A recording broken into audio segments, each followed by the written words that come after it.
I'm super shy, but wait a minute while I make you mad, make you mad. Darling, I'm sitting there, you're on my mind all the time. I wanna tell you, but I'm super shy, super shy. I'm super shy, but wait a minute while I make you mad, make you mad. Darling, I'm sitting there, you're on my mind all the time. I wanna tell you, but I'm super shy, super shy. I wanna go out with you, we wanna go. Hola Mamas and Papas. Hari ini Dr. Mama Shah ada dengan Dr. Iqbal, seorang pakar ENT ataupun telinga, hidung dan tekak di Avicenna Shah Alam. Okeylah, apa kata Dr. Mama minta Dr. Iqbal sendiri memperkenalkan diri? Assalamualaikum, nama saya Dr. Iqbal. Macam Dr. Shah cakap, saya pakar telinga, hidung dan tekak atau ENT. Saya dah menjadi pakar ENT selama 13 tahun, sejak 2010. Sebelum tu saya bekerja dan belajar di UK. Sebelum saya balik ke Malaysia pada 2006 untuk menjalani latihan kepakaran ENT dekat Malaysia lah. So sekarang ni saya bertugas di Hospital Avicenna Specialist Hospital di Shah Alam. Sebelum tu saya ada di Columbia Asia Hospital di PJ lah untuk 3 tahun. Dr. Iqbal, kita ada dua tempat kalau cakap pasal Avicenna. Satu yang Women's and Child, satu lagi yang ini dipanggil Specialist. And you are here. Actually dua-dua belah pun ada. I see, Cuma my clinic dekat the Women and Children's Hospital tu once a week. Tapi kalau when I'm on call, kalau ada cases from both hospital, kita cover lah. I see. So basically memang Dr. Iqbal jumpa dewasa dan kanak-kanak. Semua.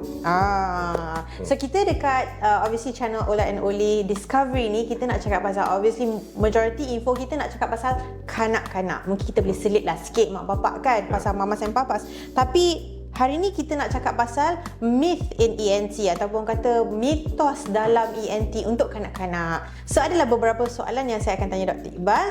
Kita tengok apakah jawapan Dr. Iqbal. Okay, I'm gonna start the first one. Yang pertama ialah, okay Dr. Iqbal, betul ke hidung berdarah untuk kanak-kanak ni adalah satu benda yang normal? Okey.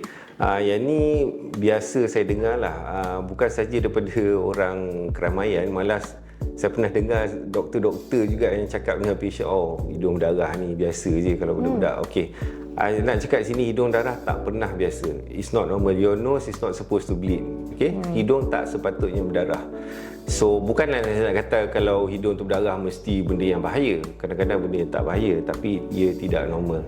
So kalau ada hidung darah, tak kiralah kanak-kanak atau dewasa, tolong pergi jumpa doktor. Kalau boleh jumpa pakar ENT, paling elok lah.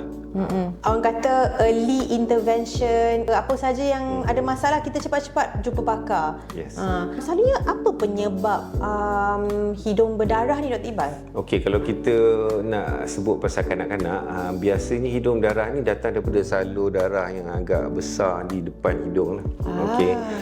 So salur darah ni dia bila dia agak besar, kalau hari panas for example, salur darah ni akan kembang. So dia jadi rapuh, so dia senang berdarah. Sebab tu kanak-kanak yang selalu main tengah-tengah panas main bola tiba-tiba hidung darah.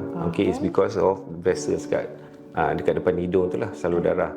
Kadang-kadang bila demam ada radang hidung, so again salur darah tu jadi rapuh dan senang berdarah.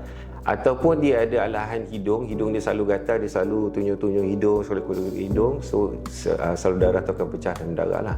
Pendarahan macam ni, I would say 95 to 98% of the cases itu punca pendarahan dalam kanak-kanak. So pendarahan yang jenis macam ni tidak bahaya tapi merupakan satu nuisance lah, inconvenience sebab setiap minggu or every few days berdarah, so kadang-kadang kena balik sekolah, cikgu hantar sekolah, so it's an inconvenience. So kalau dapat kes-kes macam ni, kena pergi jumpa pakar sebab of course macam saya cakap 98% of the cases itu cause dia, tapi dia can be other causes juga, especially kalau kadang-kadang lelaki, kadang-kadang dia disebabkan oleh ketumbuhan dalam hidung. So benda-benda macam tu jumpa pakar sebab kita boleh tengok dalam hidung. Bukan kita nak kata doktor klinik biasa atau GP tak bagus, cuma dia tak ada alatan yang kita ada lah yang untuk buat diagnosis yang tepat lah. I believe early intervention is better than of course cure kan.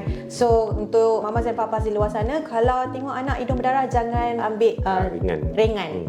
Okay, interesting So sebenarnya tadi saya nak tanya apa implikasi kalau tak buat sesuatu. So basically kalau macam It depends on dia punya punca dia. Kalau it's just that vessel, kalau kita tak buat satu, dia keep on bleeding lah. Benda tu actually boleh dirawat dengan mudah. Sebab tu kena jumpa pakar. Kita cuma kena matikan salur darah tu, insyaAllah dia okey lah. I see. Tapi kalau benda-benda yang lebih serius macam pertumbuhan, benda tu yang kita kena buat rawatan lebih awal lah. Faham? Okay. Well, interesting kan? So again, mamas dan papas, kalau anak hidung berdarah ataupun kita hidung berdarah, jangan ambil ringan. Do something about it supaya kita boleh menjalankan kehidupan kita dengan tenang. Kalau orang dewasa hidung berdarah, selalunya punca dia lebih bahaya. Okay. It may be still salur darah tu juga. You get a lot of those kind of cases. Tapi kalau orang dewasa, especially kalau orang warga emas lah, kalau hidung berdarah tu mesti kena check sebab kemungkinan kanser dan sebagainya. Okay, minta dijauhkan. Tapi there you go guys, kita dah belajar sesuatu tentang hidung berdarah. Tapi itulah, hari ni banyak lagi nak tanya ni sebab ENT tu besar kan.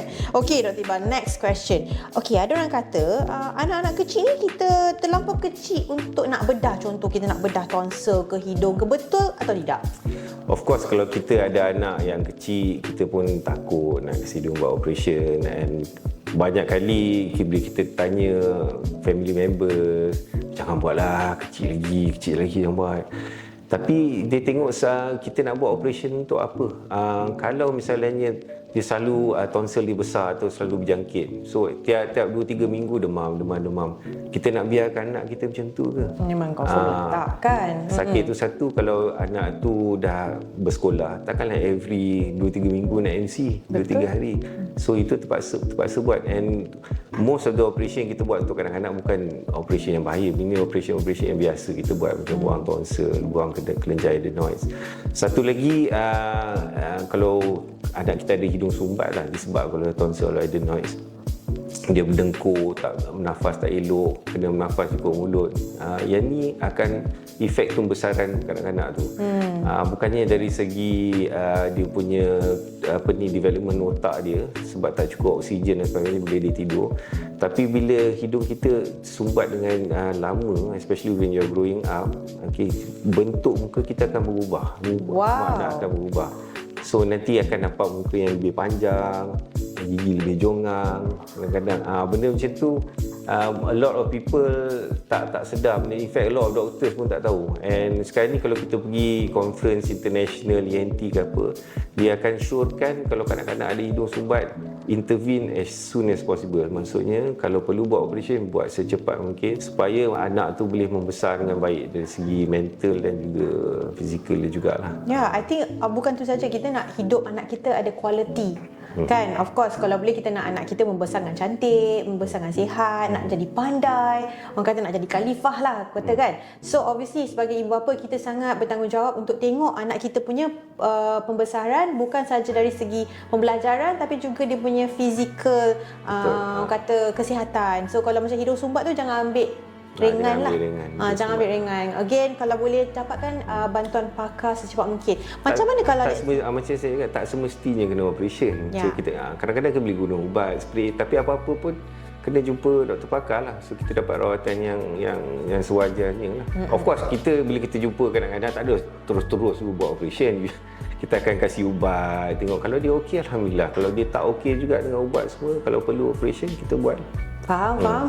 Okey, macam kalau kita cakap pasal kanak-kanak, selalunya dia akan jumpa pediatrician dulu, and then baru doktor pediatrician akan refer kepada pakar ENT ataupun pakar telinga, hidung dan tekak kan. So untuk mamas dan papas di luar sana, kalau rasa-rasa macam perlu, mungkin boleh cakap, boleh tak saya nak jumpa pakar ENT untuk anak saya? Mungkin lah kan, mungkin dekat situ tak ada ENT, tapi kalau kita faham, kita akan terus mintakan referral, betul kan Dr. Iqbal? Betul. Of course, I mean, kalau kita sebagai mak ayah, parents, kita akan bawa jumpa pakar kanak-kanak dulu, ataupun kita bawa jumpa doktor klinik biasa atau GP. Kita tengoklah kalau kita jumpa pakar kanak-kanak tu, kalau masalah ni masalah ENT, sebab budak-budak ni most of the problems pun biasalah hidung sumbat, sesama, batuk-batuk. Usually dia akan pergi pakar kanak-kanak dulu. Tapi kalau rawatan pakar kanak-kanak tu mujarab, patient anak tu okey, alhamdulillah.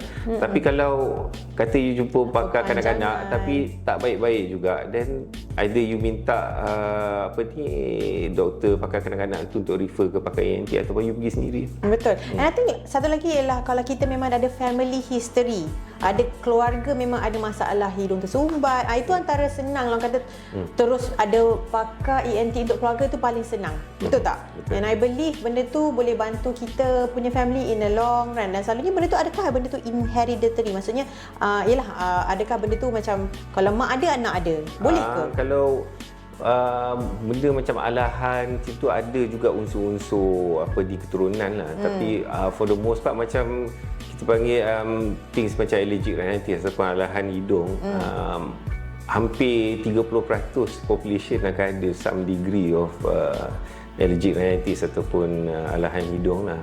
So tak semestinya itu keturunan, Betul. depends. Betul tu Dr. Iqbal. Sebenarnya saya tak ada masalah lahan hidung, tapi anak saya ada. So kita basically memang kena alert je. Walaupun kita tak ada, tak semestinya anak kita kejap je tu nanti baiklah. Tapi kalau orang kata nampak je pelik sikit, hantar check lah dengan pakar. Kalau orang kata perasan. Okay, alright. Tadi kita dah cakap pasal pembedahan tonsil kan Dr. Iqbal. Ada juga orang cakap tonsil ni adalah satu organ yang penting. So kalau boleh tak nak kacau. Apa pandangan Dr. Iqbal? Adakah benda tu betul ataupun sebenarnya ada sesuatu? Okey, kalau nak ikut saintifiknya lah, tonsil dengan kelenjar adenoid. Kelenjar adenoid ni kelenjar yang macam tonsil, cuma dia dekat belakang hidung, kita tak nampak lah. Kelenjar adenoid yang besar ni macam merupakan salah satu punca hidung sumbat dalam kanak-kanak lah, yang utama lah. So tonsil dengan adenoid ni adalah tisu-tisu yang secara teorinya ada kaitan dengan kita punya immune system lah, atau sistem ketahanan badan. Tapi kita tak perlukan tonsil tu. Oh, okay. It's not an important organ. So tonsil yang besar especially akan mendatangkan lebih mudarat daripada manfaat. Okay? Sakit, selalu demam, dengkur, hidung sumbat, nak makan susah kadang-kadang. So bila ada benda-benda macam ni, buang saja tonsil dengan adenoid dia, sebab there's no point keeping it. Okey, macam Amira, itu kita ada satu session dengan Dr. Linda, itu kita cakap jenis-jenis immunity. So sebenarnya adenoid ataupun tonsil ni actually dia one off. So kita ada banyak lagi cara lain untuk menaikkan immune system badan kita. Dah berjuta-juta tonsil lah kita remove over the years, tak pernah ada masalah apa. So kalau tonsil atau adenoid tu mendatangkan masalah, buang saja. So tak perlu nak menyimpan dia tu. So sebenarnya tonsil tu penting, tapi kalau dia memang kita dilahirkan ada, tapi sebenarnya kalau remove pun tak apa kalau tak dia kalau memudaratkan. kalau mendatangkan masalah. So okey, kalau doktor kat luar sana yang kalau ada mamas dan papas anak doktor minta remove, insya-Allah tak ada masalah lah. Sebab selain daripada demam tu, satu putting your child through operation tu another thing lah. Takut recovery lah, kesian anak tu sakit. Tapi lebih kesian kalau disebabkan tonsil tu anak tu tak mendapat oksigen yang secukupnya bila dia tidur, selalu demam, pembesaran dia terjejas. Itu lagi tragedi yang lebih besar daripada takut-takut recovery yang 1 minggu tu untuk operation. So lebih baik kita be rational and do the operation kalau diperlukan lah. Actually kan, kita tak pernah terfikir kepentingan oksigen untuk masuk ke bahagian otak anak kita dan diri kita sendiri. So I think that is a very interesting point kat situ. Macam orang kata sibuk pemakanan, sibuk ni. Tapi penting juga jaga orang kata saluran pernafasan tu untuk sampai ke kita punya anak punya otak. Another point saya nak beritahu ni, kita walaupun kita boleh nafas ikut hidung dan mulut, dua-dua pun boleh, tapi Tuhan ciptakan hidung tu primarily untuk kita bernafas. So ada sebab udara yang masuk dalam hidung tu satu ditapis oleh bulu-bulu hidung tu satu. Kan? Satu lagi dia ada organ-organ yang kat dalam tu yang memanaskan sikit udara yang masuk dalam hidung supaya lebih sesuai untuk paru-paru. So kalau kita nafas ikut mulut, dia tak ada benda-benda macam tu. dia tak So ada udara tapisan. dia lebih, kualiti dia lebih kurang lah daripada udara yang masuk dalam hidung. So it's very important untuk kita bernafas ikut hidung, bukan ikut mulut. So kadang-kadang nampak anak muda buka mulut je all the time kan. Kita tahu. Kadang kita tanya anak-anak tu hidung sebab tak ada, tapi mulut dia buka macam tu. Sebab dia dah biasa macam tu. So mamas and papas check anak kita adakah bernafas betul dari hidung ataupun dari mulut. Selalunya kalau kita hembus dari mulut tak apa, tapi yang breathing tu, yang udara yang masuk tu perlulah sebaik-baiknya, orang kata 100% datang daripada hidung. Daripada hidung. Yes, I mean of course lah, bila kita sesema ke apa, memanglah Itu kita akan benda, dari mulut. Sesema tu semua bersifat sementara. Ini maksudnya yang hidung sentiasa sumbat. Yang tu you have to do something about it. Tak boleh Betul. biarkan.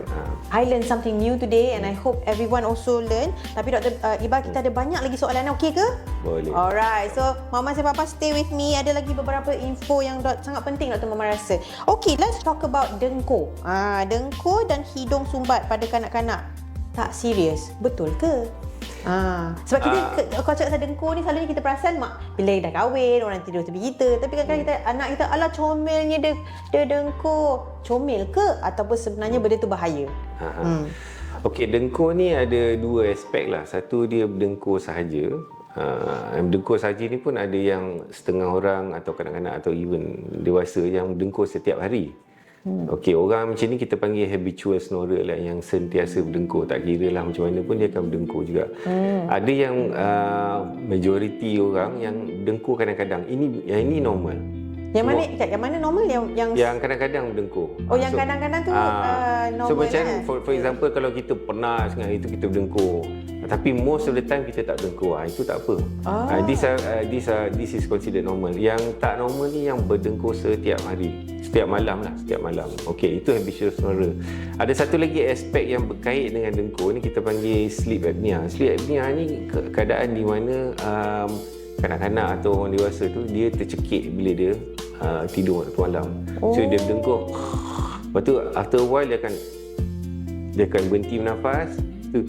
Terkejut balik, dia akan berdengkur balik, berhenti nafas. So I'm sure kita pernah tengok partner kita, suami kita atau isteri kita macam tu. Arwah bapa I tu macam ada so, bit of that. Sleep apnea ni satu condition yang bahaya. Yang ni kita kena rawat. Yang habitual snorer tu lebih masalah kepada partner tidur kita lah, sebab kita pun tak dengar kita berdengkur, dia yang dengar. Tapi a lot of habitual snorers ni ada sleep apnea. So yang ni kita kena assess dengan diagnose. So kanak-kanak pun boleh ada? Boleh. Cuma rawatan untuk kanak-kanak lebih mudah selalunya, sebab majoriti kanak-kanak yang ada snoring dengan sleep apnea ni, dengkur dengan sleep apnea ni disebabkan tonsil dengan kelenjar adenoid yang besar. So once kita remove tonsil dengan adenoid, biasanya dengkur dia akan okey lah. So itulah sebabnya kita nak kena remove tadi tu. One of the reasons. So untuk dewasa lain sikit, dia punya dengkur tu biasanya disebabkan oleh badan besar, gemuk, ataupun dia punya lelangit dia terlalu lebar. Mungkin sebab tonsil juga. Selalunya orang yang berbadan besar, kalau kita tengok orang tegak ni, biasanya tonsil dia besar juga. Faham. So all these things are related lah. Tapi apa-apa pun perlu dirawat lah. Kesimpulannya, anak dengkur, mak dengkur, bapak dengkur, mestilah jumpa pakar untuk kita tahu kita kat mana. Kalau let's say, okey Dr. Iqbal, kalau dia tak remove kan, macam tadi Dr. Iqbal cakap, dia penyebab dengkur ni mungkin sleep apnea ni sebab dia macam tercekik kan. Boleh memudarat ke dia punya, kalau tak buat apa-apa dia boleh macam kita meninggal dalam tidur ke? Ya Allah, na'udzubillah. But I'm just thinking like possible bila cakap tercekik ni, I nervous. Possible. Kalau sleep apnea yang teruk, kadang-kadang sudden death is possible. Tapi kadang-kadang ni dia punya, kalau ada sleep apnea ni, dia bahaya dia sebab bila kita cekik tu, otak kita tak dapat oksigen. So kita tak dapat rehat yang secukupnya, tu satu. And tumbuhan otak anak-anak kita akan terjejas. So dia punya performance kat sekolah tak elok. Dia punya personality pun tak berapa elok disebabkan dia tak dapat rehat yang secukupnya. So dia pun lebih grumpy. Adult pun macam tu juga. Untuk orang dewasa, kalau ada sleep apnea ni dia akan meningkatkan risiko darah tinggi, kencing manis, stroke, sakit jantung dan sebagainya. So Wow, apa kena mengenai dengan diabetes kencing manis? yes, dia akan kacau kita metabolism kita and boleh menyebabkan diabetes. Untuk darah tinggi dengan sakit jantung semua, bila kita ada sleep apnea, dia punya pressure dalam paru-paru kita akan meningkat dan increase the strain untuk kita punya jantung yang So kesimpulannya apa yang saya dapatlah hari ini Dr. Iqbal, dengkur ni adalah satu simptom kepada sesuatu. Yes, dengkur ni bukan in itself bukan satu diagnosis, dia satu simptom. Satu simptom yang macam sleep apnea is a diagnosis. So dia macam kalau mama dan papa nampak anak berdengkur, memang tak cute lah sebenarnya. Kalau sekali-sekala kita tahu dia penat, mungkin hari ni dia pergi bersukan dan kita faham, tapi kalau dia sentiasa berdengkur, kita kena dapatkan rawatan ataupun dapatkan diagnosis yang betul daripada pakar ENT lah, of course. So wow, to be honest, hari ni macam banyak sangat new knowledge for me, especially getting the right amount of oxygen kepada kita punya otak. Ya Allah, bestnya information ni. I'm sure Mama and Papa agree dengan Dr. Mama, betul tak? Okay, sikit lagi Dr. Iqbal, sikit lagi ya guys. Okay, so now kita nak cakap pasal something yang lebih dekat dengan Dr. Shah, Dr. Mama. Kita nak cakap pasal pertuturan. So kita dah cakap pasal ear, nose and throat generally, tapi semua ni ada kena mengena dengan lambat bertutur. Okay Dr. Iqbal. Okay, ini lagi satu mitos orang kata, alah, anak lambat cakap nanti dia cakap lah. Nanti besar nanti dia akan catch up. Especially orang kata boys boys catch up lambat. Ada banyak orang cakap, anak lelaki memang lambat sikit cakap. Betul ke tu?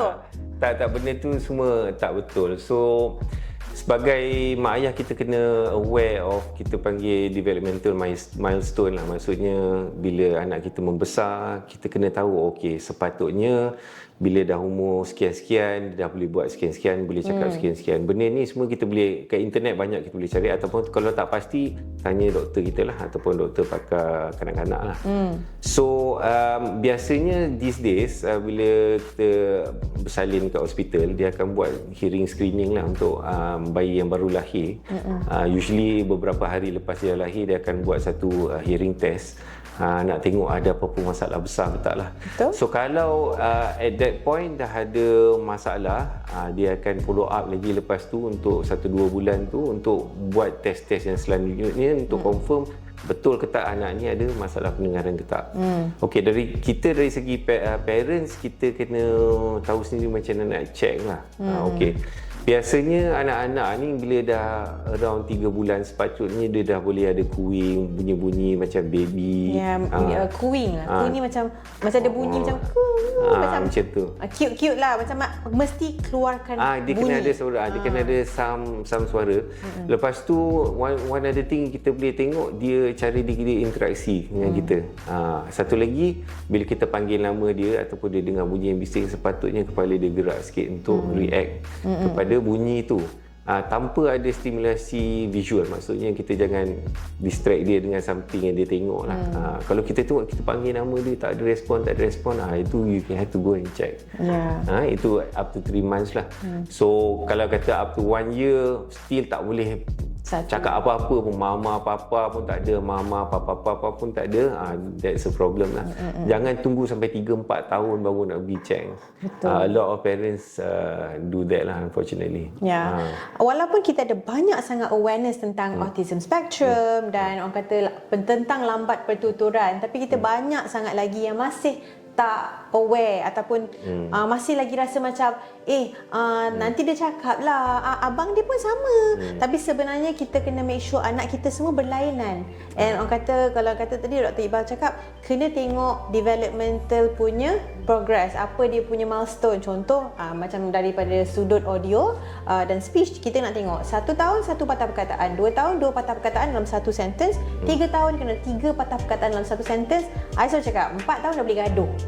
Begitu. So itu sangat penting. Most of the time, of course kita ada global developmental problem macam autism dan sebagainya, tapi kebanyakan kanak-kanak yang lambat bertutur disebabkan masalah pendengaran. Betul. Okay.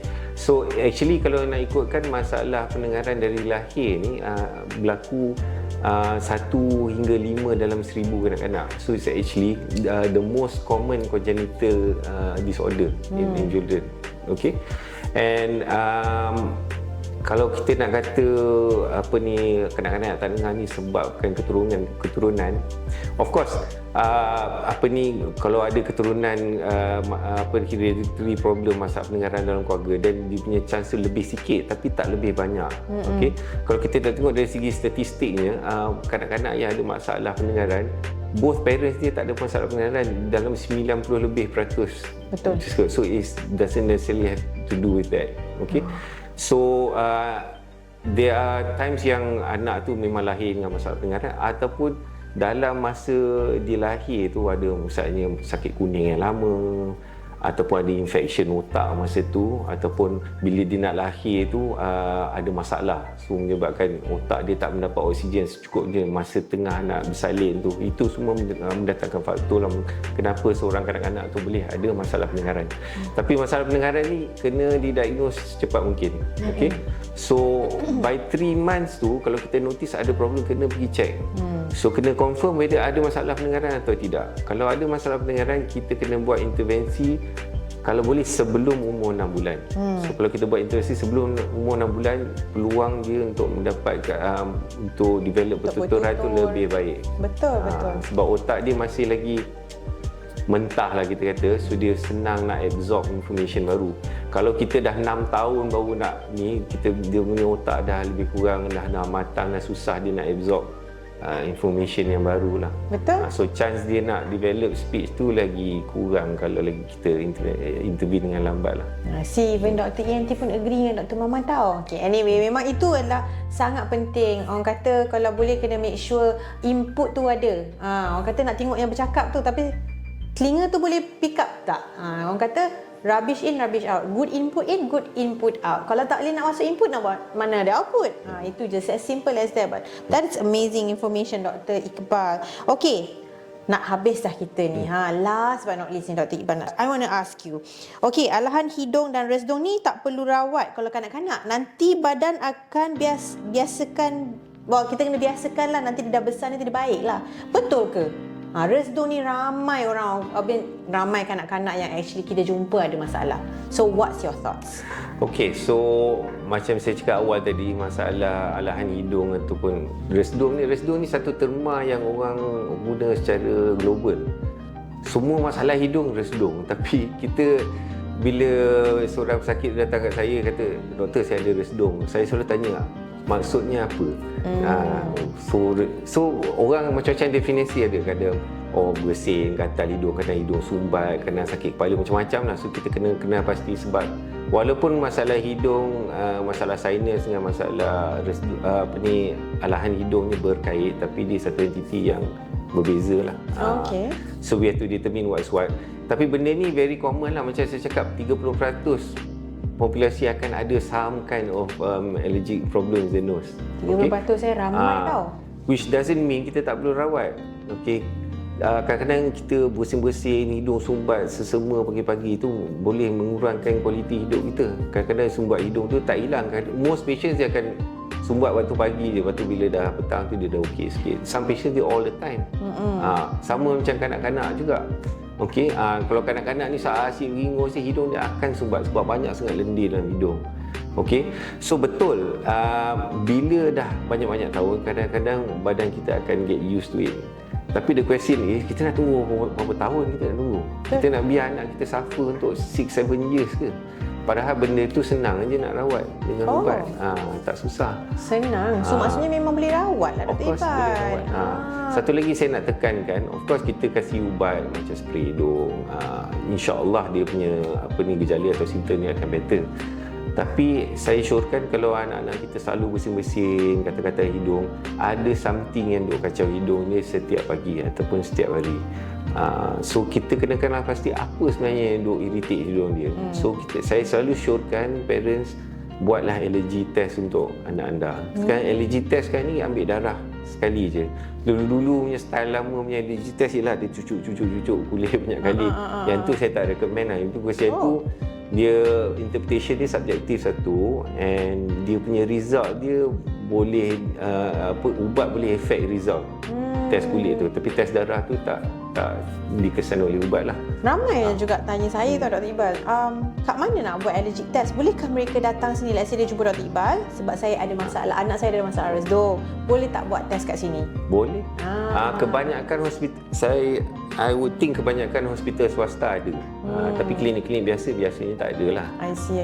So you need to see either respiratory physician ataupun Dr. ENT lah untuk mendapatkan test ni lah. Apalah, untuk mamas dan papas yang memang ada dekat Shah Alam, boleh datang ke Avicenna. Jumpalah kita punya pakar Dr. Iqbal ni, boleh insyaAllah, sebab korang dah tahu Dr. Iqbal macam dah tahu, orang kata dah sangat-sangat pakar. Kita tak payah pala, datang sini je minta tolong Dr.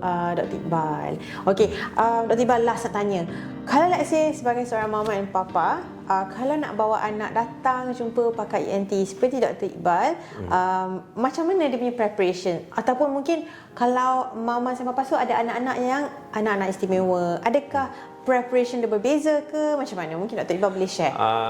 Sebagai Dr. ENT, saya jumpa semua pesakit lah, tak kira lah dia anak istimewa ke, anak normal ke, autism ke, whatever, kita jumpa juga. So saya tak rawat autism, itu lebih kepada apakah kanak-kanak yang deal with developmental issues lah. Tapi apa-apa masalah yang anak autism tu ada yang berkait dengan ENT, saya akan rawat lah. Dari segi macam mana nak jumpa saya, senang je datang ke klinik saya ataupun call buat appointment. Most of the time kita ambil walk-ins lah. Tapi saya syorkan kalau nak jumpa saya, call dulu, pastikan saya ada lah. Takut saya akan ada operation ataupun saya cuti ke apa benda. So just call up, see if I'm around, then generally kita allow walk-ins. Simple dan senang ya. Kalau hari ni rasa macam something's not right, anak hidung berdarah, berdengkur. Sebelum ni mungkin kita tak sedar sebenarnya berdengkur tu boleh memudaratkan anak kita. Kita tak bantu anak kita untuk bernafas dengan cara betul, tak dapat oksigen yang baik. Sebab itulah dia tak boleh nak belajar dengan bagus, result tak elok. Terus datang, book je, call je Avicenna. Before I forget, there's another point I nak make pasal alahan hidung ni lah. Okay. Selalunya kanak-kanak yang ada alahan hidung ni akan ada asma juga. Sebab alahan asma, eczema dengan allergic rhinitis ni dia berkait kan? Sebab dia semua-semua ni alergi. So kadang-kadang a lot of budak-budak dia pergi jumpa pakar kanak-kanak, dia punya asma tak baik-baik juga. Asyik kena nebulizer, asyik kena guna pump, kenapa tak baik? The reason dia tak baik sebab dia tak rawat hidung dia dulu. Sebab bila hidung tu sentiasa berlendir tu akan pergi ke belakang tekak, dia masuk ke tekak, dia akan kacau saluran pernafasan. So bila saluran pernafasan dia dikacau, asma dia akan trigger. Okay. So most of the time kalau kita rawat hidung dia dengan baik, asma dia akan better. Okay, Dr. Iqbal, boleh tak saya buat rumusan? Asma, resdom, allergic rhinitis, alahan hidung lah. Asma, alahan hidung dan juga eczema adalah tiga serangkai yang berkait. So kalau ada, boleh tengok ada tak yang lain supaya kita boleh rawat the core problem. And apalah core dia tadi? Saluran pernafasan kita start dari atas. Dia start hidung dulu, baru pergi ke paru-paru. Ya. So ini tak betul, paru-paru susah nak baik. So itulah root of cause. Orang kata macam eczema tu kulit lah, itu lain sikit lah. Tapi still. Tapi selalunya memang ada kait kan? Wow, hari ni macam lagi new information yang Dr. Mama belajar. Harap-harap Mama dan Papa juga dapat belajar sesuatu. Again, kalau let's say Mama dan Papa ni ada nak tanya soalan yang mungkin lebih, orang kata nak tahu lebih banyak tentang ENT, mungkin Dr. Iqbal ada banyak lagi sharing dekat platform mana-mana. Mungkin Dr. Iqbal boleh share IG ke, Facebook ke. Kalau anda ada masalah ENT ataupun ada soalan berkait dengan ENT tapi tak dapat datang ke Shah Alam ataupun terlalu jauh, anda boleh follow saya di Instagram. Dia punya handle dia doc_Iqbal IQBAL_ENT. Saya banyak post information dan video pasal masalah ENT lah. Kalau ada soalan apa-apa, boleh DM saya kat sana ataupun nak tanya pasal appointment dan sebagainya lah. So generally saya akan layan semualah. So insyaAllah saya boleh tolong. Tapi satu benda saya nak cakap lah, saya tak boleh kasih diagnosis online sebab hidung tekak dengan telinga, saya kena tengok dalam hidung anda, dalam tekak anda, dalam telinga anda. So impossible saya boleh tengok online. So most of the time saya akan cakap please jumpa pakar ENT untuk check. Tapi there are certain things yang saya boleh jawab lah online. Tapi usually spesifik, kalau you punya problem specifically, I have to see you for myself first before I can tell you what's what lah. Betul tu. The same question juga, banyak orang suka cakap, oh doktor kalau buat operation ni cost berapa, kalau buat operation ni cost berapa.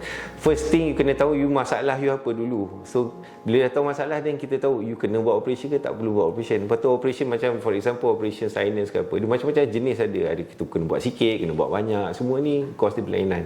So jumpa dulu, dapatkan information dulu, dan baru fikir cost ni cost tu. Selalunya insurance akan cover lah kalau ada insurance matang. So hope that helps lah. Yeah, I think that is very awesome. Tak banyak saya rasa doktor ENT yang senang untuk kita capai. So dengan Dr. Iqbal ni memang korang boleh je, mamas and papas boleh je pergi dekat IG ataupun ada Facebook juga ke? Saya tak berapa aktif sangat so Facebook. IG. So just follow Dr. Iqbal punya IG. Seriously, macam-macam information yang sangat manfaat dalam tu. And I hope mamas and papas dapat belajar sesuatu di sana juga. Okay? Alright. Jap. Saya rasa saya ada satu soalan lupa nak tanya Dr. Iqbal.